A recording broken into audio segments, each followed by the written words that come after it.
আমি বলছি সরকারকে একটু দম নেওয়ার জন্য।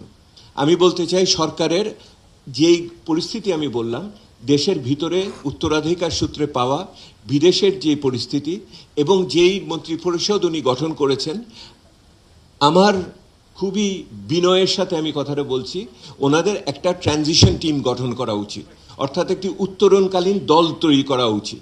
যে উত্তরণকালীন ট্রানজিশন টিমের ধারণাটি আমাদের দেশে প্রচলিত না, এটা বিদেশে খুব বড়ভাবে প্রচলিত। যখন এক সরকার থেকে আরেক সরকারে যায়, তখন ওই সরকার কি রেখে যাচ্ছে, কি দিয়ে যাচ্ছে এবং কি চ্যালেঞ্জের মুখোমুখি পড়বে, সেইগুলোকে সে স্বচ্ছতার সাথে মূল্যায়ন করে।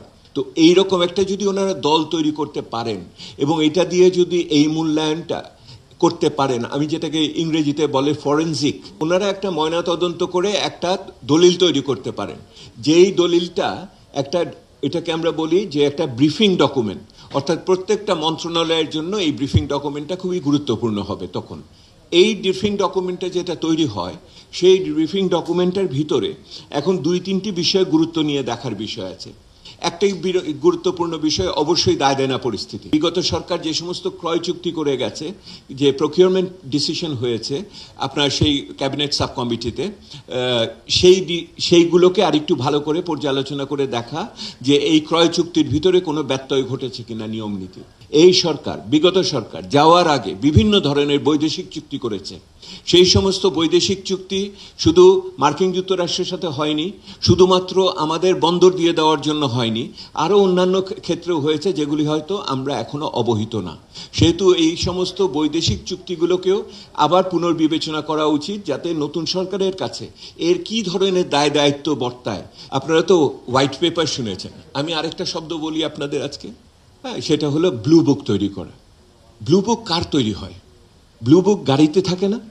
পুরনো গাড়ির কোন যন্ত্রাংশ কীরকম, ওইটা চলবে কি চলবে না, তার ফিটনেস আছে কি নাই, এইটার একটা তৈরি করা হয়। সেহেতু আমি মনে করি ওই ট্রানজিশন টিমের একটা ব্লু বুক তৈরি করতে হবে, এটা বাইরের থেকে করার দরকার নাই। ওই ব্লু বুকটা হলে পরে সরকারের দায় দেনা পরিস্থিতি এবং দায়িত্ব কি হবে তাৎক্ষণিকভাবে এবং পরবর্তীতে কি হবে, এইটা খুব পরিষ্কারভাবে আসবে। এই সরকারকে মনে রাখতে হবে যে তারা ম্যারাথন করতে এসেছে না স্টিন্ট করছে।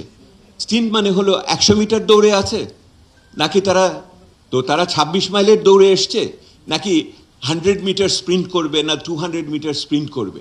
যদি স্প্রিন্ট করতে চায় করেন, এগুলি তাহলে আর ব্লু বুকের দরকার নাই, তাহলে যার মতো করে যা করতে চান করবেন, তাহলে আগে যা ছিল তাই চলবে।